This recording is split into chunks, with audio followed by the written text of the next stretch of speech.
voit les gens, c'est vrai que Ce sont des évocations poétiques. et en même temps un travail donc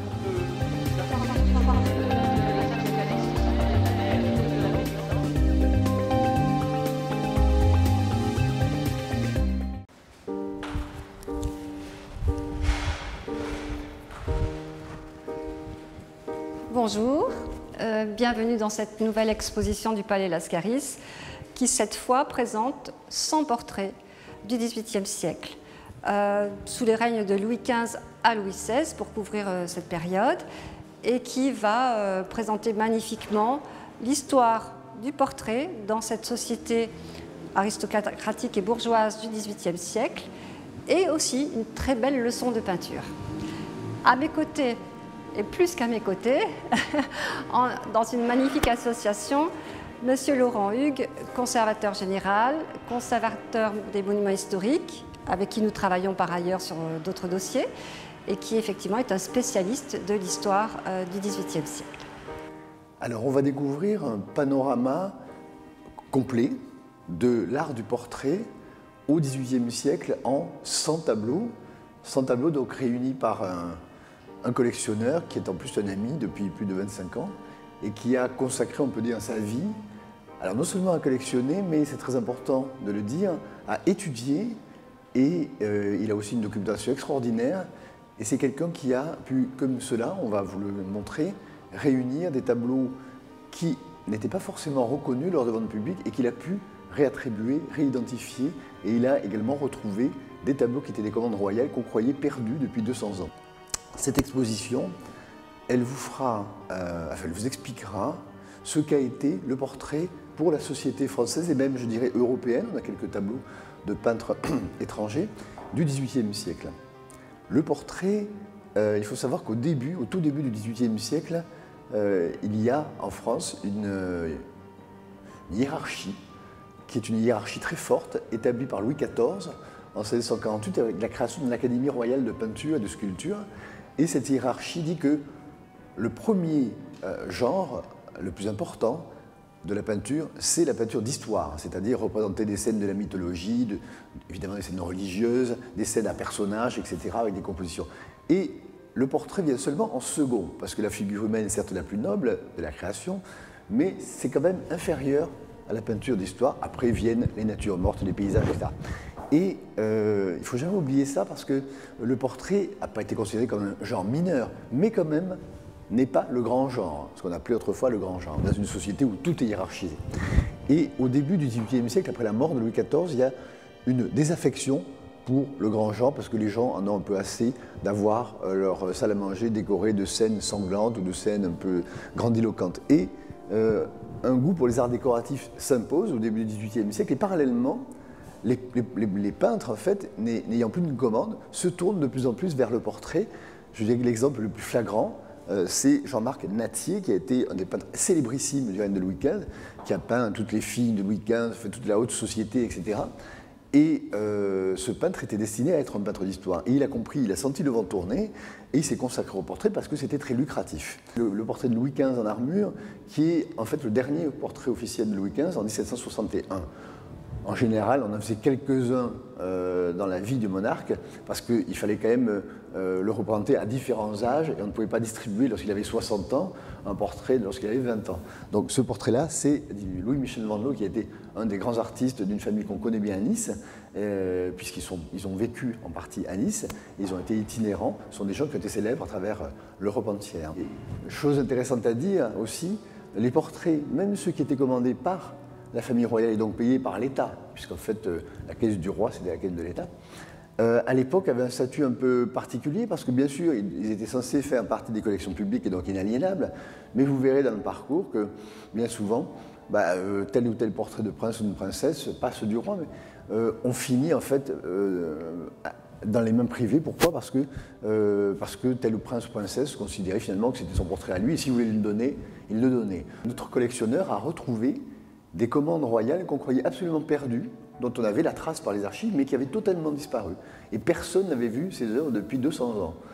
Alors les voilà aujourd'hui, je vous en présente deux. Vous voyez les deux pastels qui sont là, ces deux jeunes enfants en fait sont des œuvres commandées en 1764 par le fils de Louis XV, le dauphin, et qui représentent deux de ces enfants qui sont à droite, le petit prince, c'est le comte d'Artois, donc le futur Charles X, qui joue avec un chien.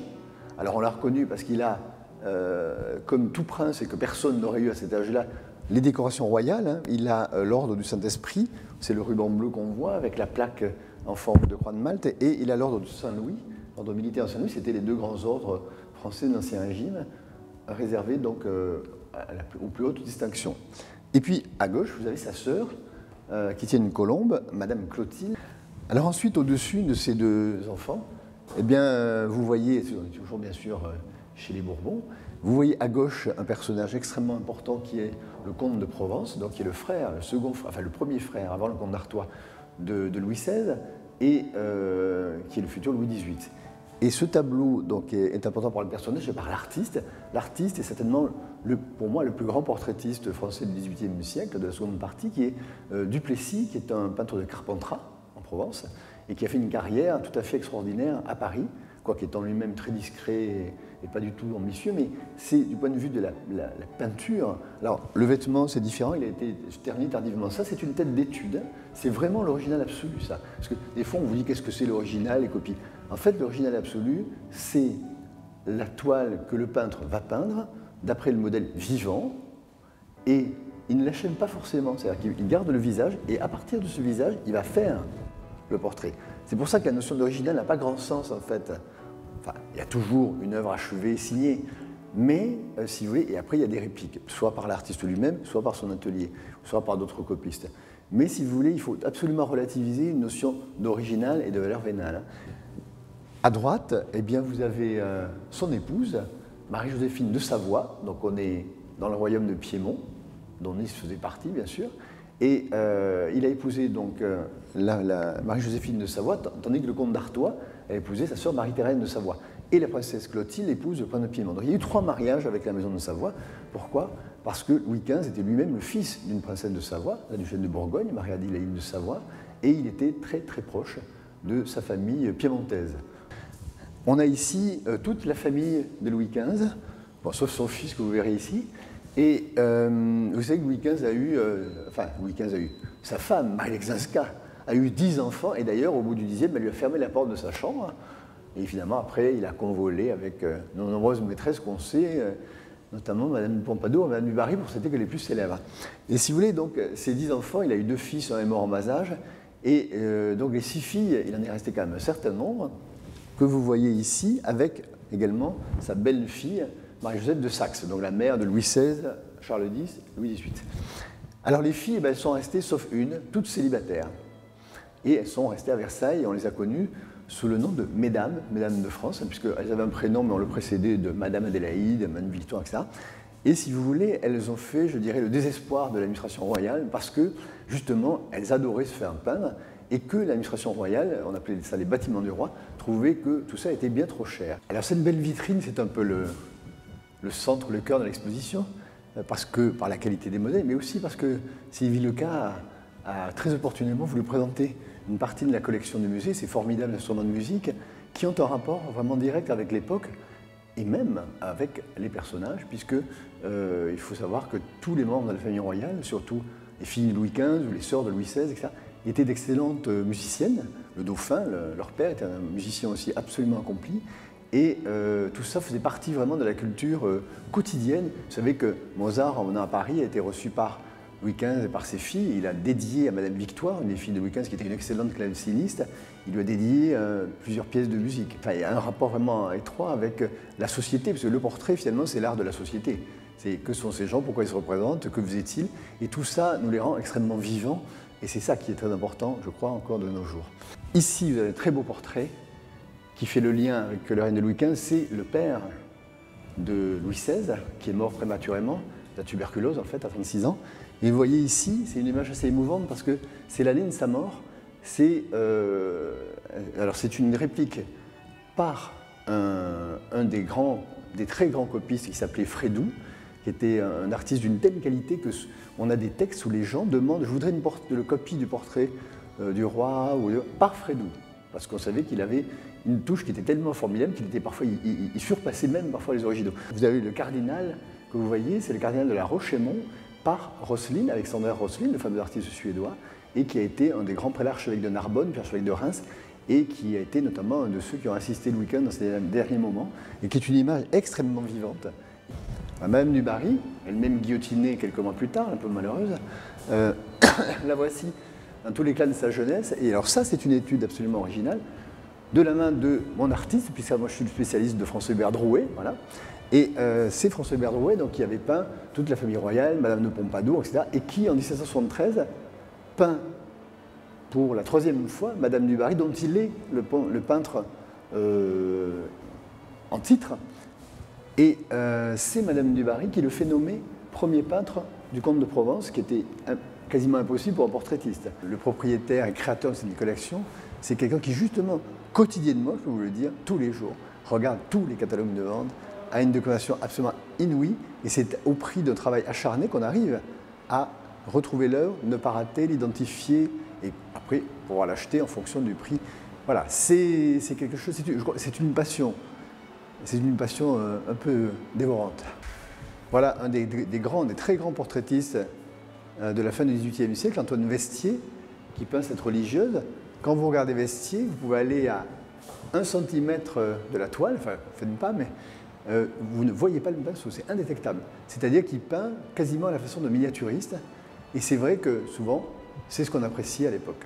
Et puis, on finira par un des tableaux les plus importants de l'exposition, c'est ce portrait tout à fait ravissant. Alors, on dirait un jeune élève parce que c'était une figure appréciée par tous les portraitistes, c'est-à-dire c'est un jeune élève de l'académie de dessin qui passe dans la rue.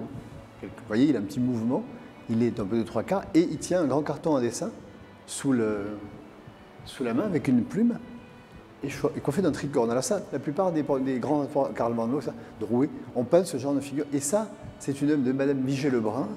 On le sait parce que une version signée existe aujourd'hui aux États-Unis. Or, je peux vous dire que l'original, c'est absolument celui-là, parce que les peintres, lorsqu'ils peignaient leur famille, ne signaient jamais, parce que c'était des œuvres qui restaient chez eux, qui restaient dans la famille. Nul besoin de les signer. Elle en a fait une version signée pour la vendre. Parce que les artistes eux-mêmes avaient, Drouet, je le connais bien, faisait ça, mais tous. C'est-à-dire que lorsqu'un tableau plaisait, même si c'était un portrait, ils en faisaient commerce, c'est-à-dire qu'ils en faisaient des répliques qu'ils vendaient. Alors celui-là, donc, il est resté dans la famille et je peux en témoigner, j'y étais présent. Le jour où il est passé en vente, il était absolument barbouillé, il était épouvantable. Et notre collectionneur m'a dit, regarde les yeux. Seuls les yeux n'avaient pas été repeints.